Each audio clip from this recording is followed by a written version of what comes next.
Hello folks, I am making another quick video. I figured I'd try softly spoken today. I just got home from work not too long ago, and I try to read a chapter a day anyway, so I figured I'd just, again, kill two birds with one stone and get this done. And again, I'm using my AirPods Max, so I hope the audio is crisp, clear, and high quality. I got this book not too long ago. It's called Rich Dad Poor Dad, and I'm almost halfway done with it, so I'm gonna just finish up. I got my hands lotioned up and oiled up, so hopefully they look nice on camera. I was messing with some markers at work today. Anyway, okay, so right now I'm on page 159, and I'll just read until I'm done with the chapter. All the softly spoken videos that I like, they intentionally talk slow. Like, I don't know why I like that, so I'm gonna do the same thing, and hopefully someone likes it. Where was I? I was on page 158. Not let anyone or anything push us around. If you're ignorant, it's easy to be bullied. If you know what you're talking about, you have a fighting chance. That is why he paid so much for smart tax accountants and attorneys. It was less expensive to pay them. You know what? I'm still not. Oh my god, my neighbor's dogs. What was I gonna say? I'm still not like talking as slow as I remember those videos that I like talking slow. It was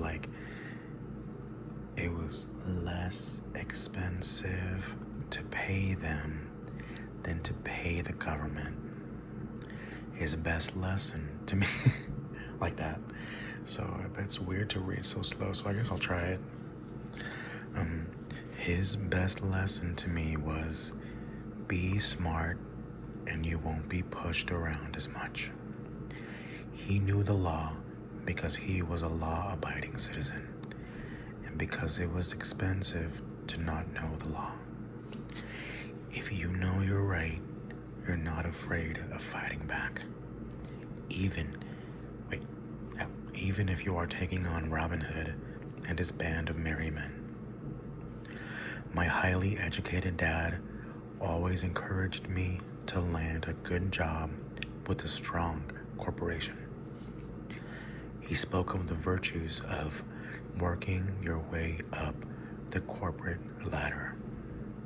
He didn't understand that by relying solely on a paycheck from a corporate employer, I would be a docile cow ready for milking.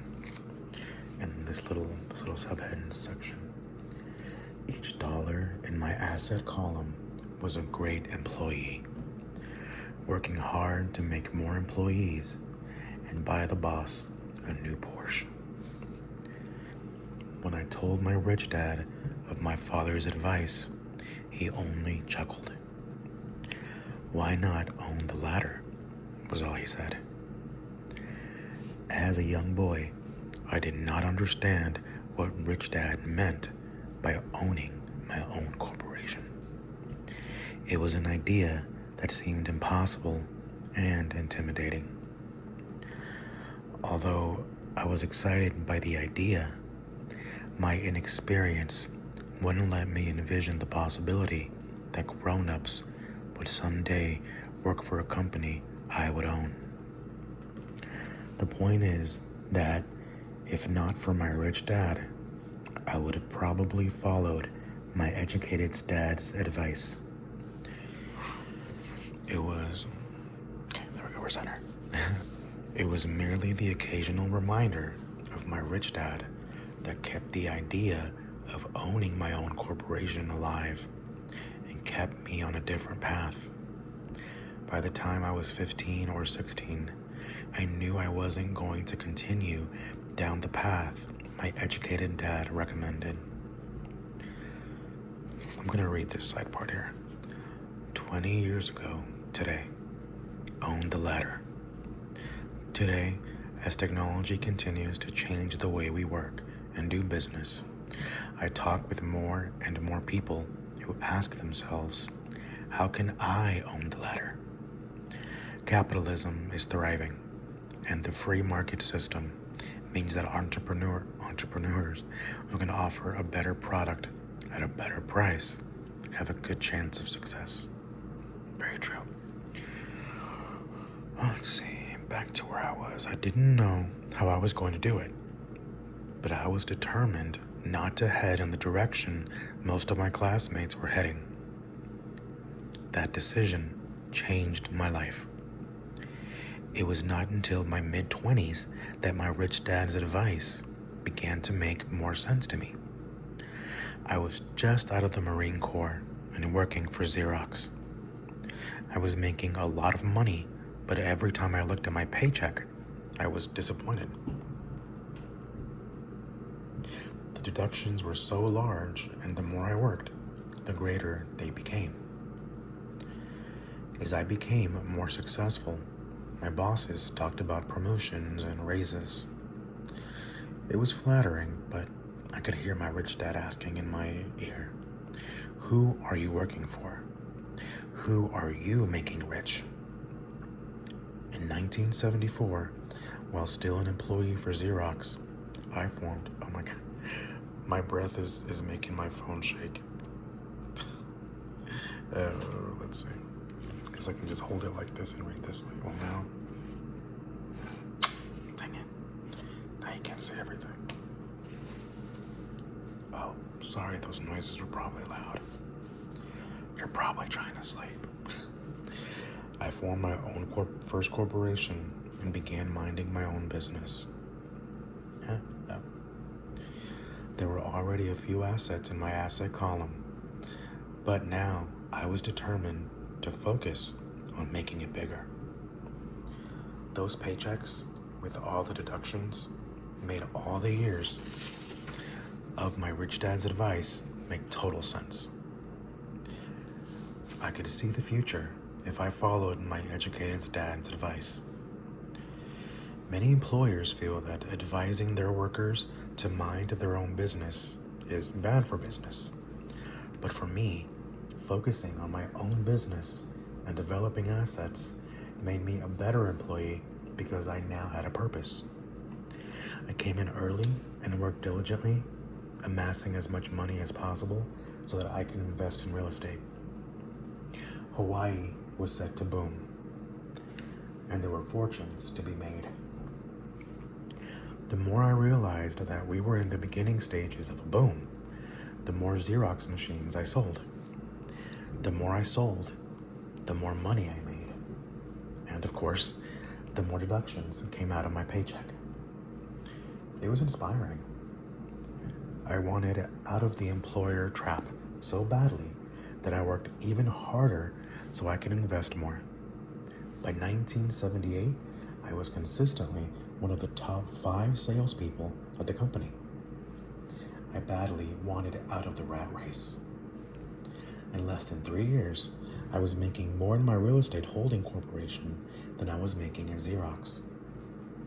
And the money I was making in my asset column in my own corporation was money working for me, not me pounding on doors selling copiers. Oh, my phone's still shaking. I'm sorry, guys. How do I fix this? I guess I could do that. No. I'll just read like this, y'all. Sorry if you can't see the pages. I know it probably helps. Okay, anyway. Well, I'm just gonna bring it up to my table's messy, so don't judge. I have paperwork on one side, I have my tea on the other side, and then my iPad on that side, and a dick. Okay.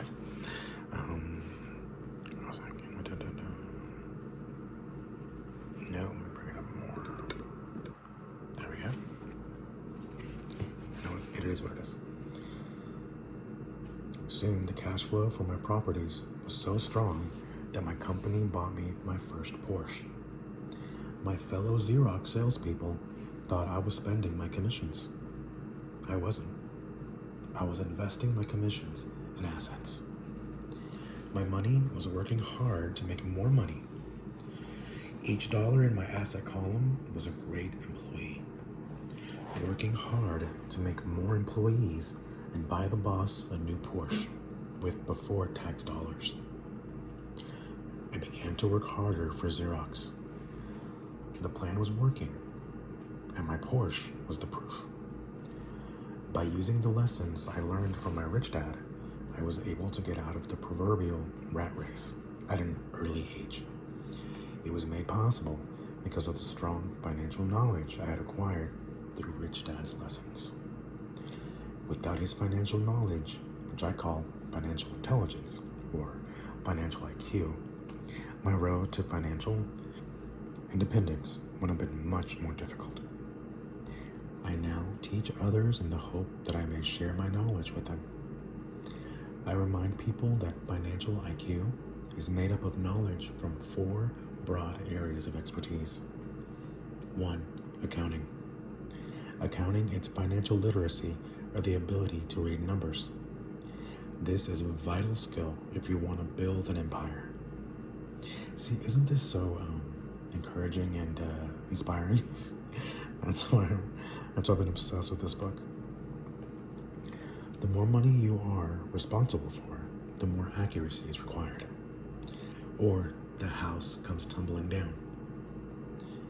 This is the left brain side, or the details. Financial literacy is the ability to read and understand financial statements, which allows you to identify the strengths and weaknesses of any business. 2. Investing. Investing is the science of making money. This involves strategies and formulas that use the creative right brain side. 3. Understanding markets. Understanding markets is the science of supply and demand. You need to know the technical aspects of the market, which are emotion-driven. I knew that, in addition to the fundamental or economic aspects.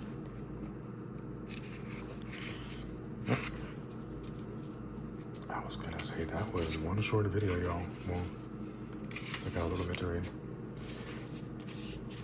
Aspects of an investment.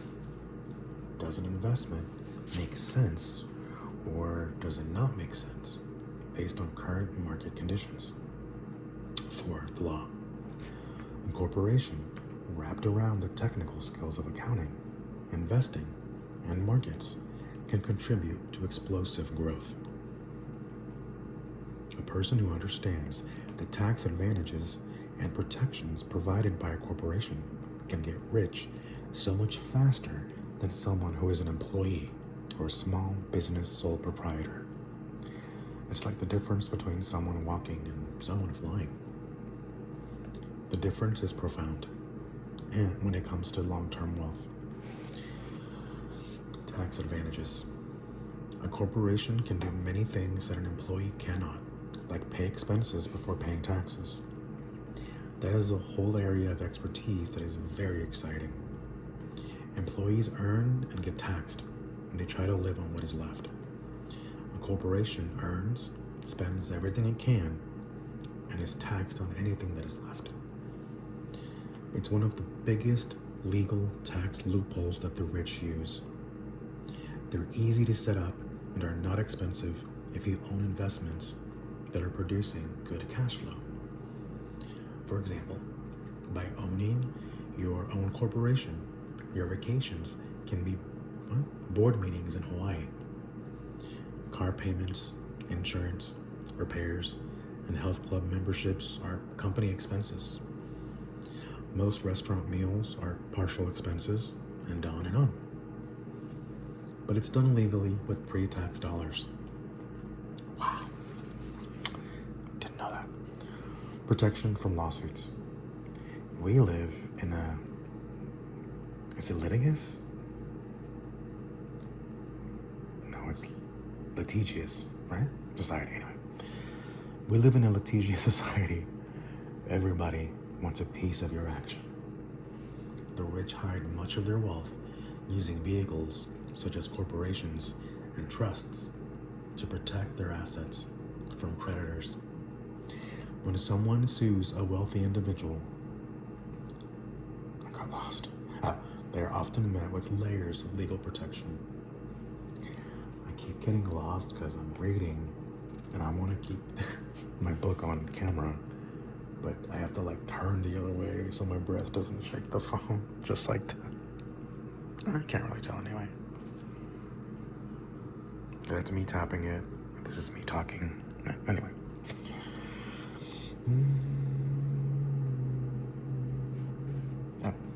They control everything, but own nothing. The poor and middle class try to own everything and lose it to the government or to fellow citizens who like to sue the rich. They learned it from the Robin Hood story. Take from the rich and give to the poor.